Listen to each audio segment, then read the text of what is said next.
Visionary Revolutionary Astrologer, bringing you your celestial wisdom for the week of November 28th through December 5th of 2021.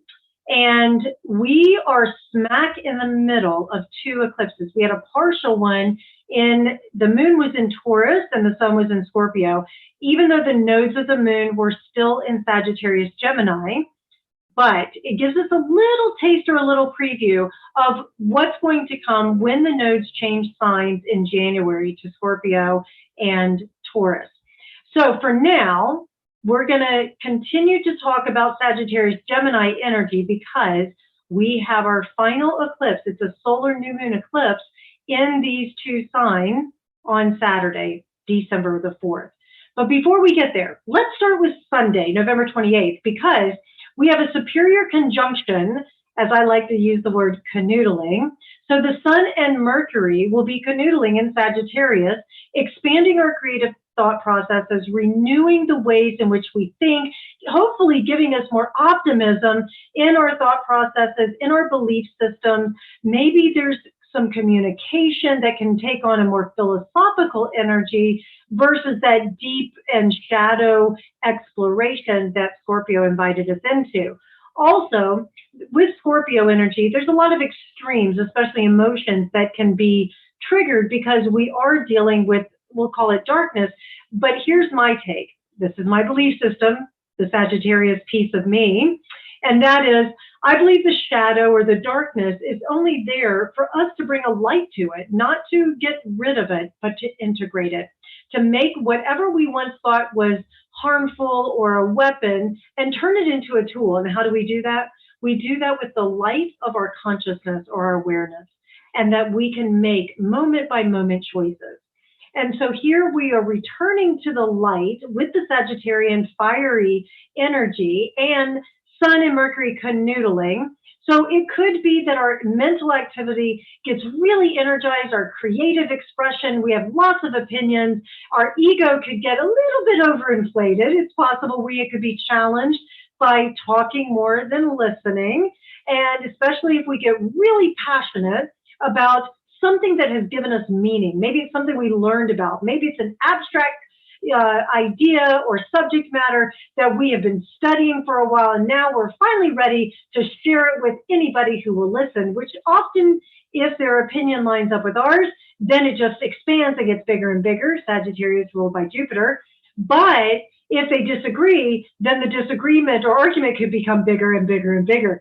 So we have to watch out for that. Now, we can use this as a positive way of expanding our listening skills if we're willing to be an explorer. And that's the thing about Sagittarius that I love. It loves to explore wide, far-reaching possibilities and experiences so that we can become more open-minded, more inclusive, the more that we can have this adventure of spirit as well as the adventure of learning. And if we can understand that learning for the sake of learning can energize us to become better versions of ourselves, to also not beat ourselves up when we think about the past and some mistakes that we might have made, but really truly using it as a tool to learn and to improve and sharpen our skills. This week could have us really focused on ways that we can heal from the past as well, and really believe that we can start our lives with a clean slate, especially around this new moon. But we're going to have the energy building into this new moon, or pulling us in, because it is a new moon, a dark moon, really pulling us in to say, okay, where can I look at my past as the gift it is, all of the bumps and bruises, as well as all the wonderful things, and integrate that into understanding it's helped to shape who I am in this moment. And we're going to have the Sun and Mercury, it'll sextile Saturn around this time as well, which can lead us to establish a more disciplined mindset.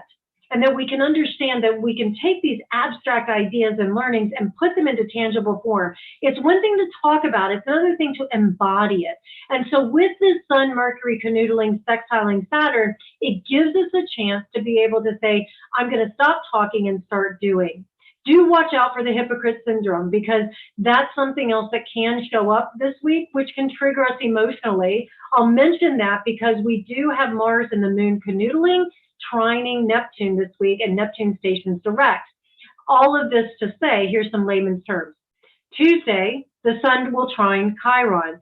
So it helps to motivate us to heal these wounds from the past that may have been caused by our own belief system or somebody else's, or it caused us to make ourselves too small or timid in the way in which we express our beliefs or the things that we're passionate about. And this can also give us opportunities to draw to us a teacher or maybe become a teacher for somebody who is in need. So this also points to the fact that we can heal our past wounds, that we can really, especially if we've done this work in that Scorpio time of integrating, of transforming, of allowing ourselves to really surrender and fully accept ourselves for who we are. Because guess what, guys? We're all doing the best we can with what we're given. You know, I have a new friend and we were texting back and forth and she said, I'm a work in progress. I said, so am I. Thank goodness we don't have to do it alone. And that's what we're looking at, is that we really don't have to do this alone. And with the sun and Mercury trining, or excuse me, making that sextile to Saturn in Aquarius, it can remind us that the greatest gift we have is each other. And that we can do some really powerful work in this world when we lean in and lift each other up. And we'll have Neptune stationing direct on Wednesday, December 1st, giving us intuitive insights, giving us bursts of creativity, and maybe even lift the veil, if you will, reveal something that may have been a little cloudy. Maybe we were questioning something in our relationship or something within ourselves, or maybe we had these rose-colored glasses on about something and they finally come off. Now, the gift of this realism, if you will, that can happen, not with Neptune, but with Neptune stationing and moving direct, is that we can find a greater sense of belief, as well as we can use our imagination to fuel our creative endeavors, which can give us hope, give us optimism. And that's what we need in order to put some of our more serious steps or serious aspects into our lives, the concrete, tangible things that we are really trying to attract. Venus is in Capricorn in shadow. She will station and go retrograde on the 19th. So I'm putting this little pin on the map. We're already feeling it. She's asking us, inviting us to really do some personal work about how do we take our practices seriously, but not ourselves. And that really comes through radical self-acceptance, which is also ownership, and that creates empowerment. On December 2nd, this is where the Moon and Mars will canoodle and trine Neptune.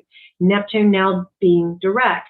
When these two are interacting, the Moon and Mars, people have a tendency to become overly emotional, maybe a little more instinctive or aggressive in our emotional responses, especially when it comes to our relationships or the things that we either feel nurtured or threatened by. It just really depends on the situation. And so what we're looking at is we're looking at how we can make really good choices for the goals we're trying to achieve and do it in a way that has some strength, has some emotional stability, as well as gives us some depth, because both Mars and the Moon will be in Scorpio. So we're still dealing with the deep dive into what is really being perceived. And when we have Mars and the Moon here, our emotions can drive us and become very sharp. Now, this is also where I say trust. Trust your intuition this day. If there is a question, if there is something that just hasn't sat right for you, be prepared for the truth to come out. This is another big secrets come out, things get revealed kind of day. Also, I will say on the positive side of this, because most of the time when I say secrets get revealed, people are like, oh my God, somebody's having an affair or hiding money, or, you know, there's been some nefarious actions taking place. And that could be the case. But on the positive side here, this also could be where the intensity of our feelings for someone we really care about gets expressed, or we do something that shows another individual or group, this is how much I care by what I am so passionate about, and I'm giving wholeheartedly because I really choose to bond with you. I will say too that emotions can get easily triggered, as we know, making us aggressive. And if we're not staying in a centered, conscious place, then we could very easily go into escapism with Neptune being trying here. And so the escapism could create addiction. It could be, or send us into addiction. It could send us into a personal crisis, that sort of thing. So what I'm offering is, if you are feeling these intensities of the emotions and you're not feeling stable, or that you can really handle them, please reach out to a professional, reach out to somebody that you feel supported by, that you can trust, and let them lean in on you, and realize, again, you don't have to do it alone. Now let's talk about this solar eclipse. I feel it's a very positive one, because Sagittarius is a positive sign, has a broad outlook, and here we are with a new moon, the last eclipse. We're going to feel it. We're probably already feeling it, or it will continue for a couple weeks after. But what this does is it can give us new realizations on what we've outgrown. What are the patterns in our lives that no longer serve us? And how do we move forward without these particular patterns? I like to ask the question, who would I be if I wasn't XYZ? Or if I didn't have XYZ?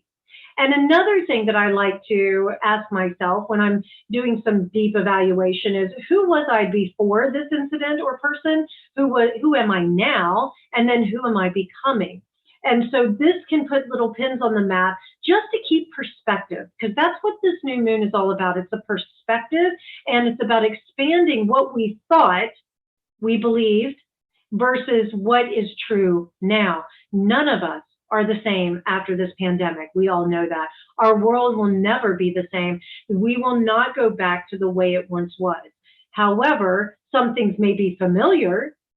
People are returning to offices, and travel is coming back, and I sense that there will be a renewed interest and shift in travel, higher education, more work on the publication side or teaching may also show up now during this time. What have I learned through this pandemic? Or what have I learned about, working from home versus in an office, whatever. I mean, there's all kinds of things that we may be sharing and talking about.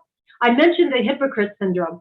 That is something that we're also going to be looking at, is here I am, ready to start this new reality, leading into the holidays, leading into the winter solstice, and all this Capricorn energy that wants to achieve. It wants to have something concrete. It wants to have success. What is success? It's a search for meaning. If anybody asks or answers that question, what is success? It can mean something different to everyone. However, the number one answer I receive is, people want to feel as though they have meaning, that they have value. And those are the things that we're going to be looking at. Does the relationship have meaning for me? Does the thing I'm investing my time, energy, resources, money into have meaning? Setting us up for the Scorpio and Taurus eclipses that are coming in the next 18 months. Because when we're working with the Scorpio Taurus energy, we're looking at ways in which we can have something tangible to anchor ourselves to, so we can feel secure in a very deep and meaningful way. So many of us are going to say, if this job doesn't give me meaning, or if this relationship doesn't have meaning, it's time for me to let it go. The other thing that I will offer is that this new moon can activate distance travel for work. It can activate distance travel for relationships, or just long distance connections, and give us a far reach, a longer reach when it comes to our message. And that's why it's important, when I talk about that hypocrite syndrome, that we become the very things that we talk about. Otherwise, it's just hot air, and nobody really will stay with that for a long period of time. One of the things that I love so much about the Nine Gates Mystery School, that I am is a great service to, is that we really believe and create the experience of embodiment of the teachings that are there, and that we believe that everybody has their own teacher inside of them. We're not here to tell you what to believe, and all of us are living this embodiment. And some of us are, myself, well, I should say, I can only speak for myself on this one, but you know what? I've got dirt on my knees. I've got skinned elbows. I've got, mistakes that I've made. And yet I have tools that also remind me that this is part of the human experience. And that for me to be able to relate to you or anybody else, I need to be able to have an experience so I can say, I get it. We can relate to each other. And that's what this new moon is biggest about. What is it that you want to embody? What do we want to show up in the world that we can stand behind? Not just to get on our soapbox and preach, but what can we truly say, I can own this, and this is who I am in this moment, and we know it changes over time. The other thing that I love about this new moon is it creates more of a blank slate that you can put your long-term wishes on. This is a very positive eclipse. Use it well, because this is where soaking up knowledge, sharing information, checking in on the belief systems, all of that adds value to the more serious things that we want to create in our lives. And with Venus in her 40 days and 40 nights of motion here, she's going to make a couple of canoodling aspects to Pluto. We need all the power in ourselves that we can get. And I mentioned this in one of my other videos, is my Kahuna teacher said, if we knew how powerful we really were, we'd never live small again. And so that's what I offer, is that when we can utilize this new moon eclipse and say, I have great power, now how do I want to use it? Because hopefully we have been doing a lot of healing when it comes to the abuse of power. That has been exposed in the media all around the world, as well as within our own personal lives. And so when we receive power, we know the phrase, with great power comes great responsibility. So what are we going to do with it? And it's not about power over, it's about power with. This again emphasizes what we've had Jupiter in Aquarius, Saturn in Aquarius, and allowing us to be all this Aquarian energy to say, we're here to do good work with each other and for the benefit of all sentient beings. And that is something that I dedicate my practices to, is for the lessening of suffering for all sentient beings. All right, you guys, I really hope that this video helps. Please like, subscribe, share, comment, and you can find me at jamiedawn.com for personalized information and readings. All right, have a great week, everybody.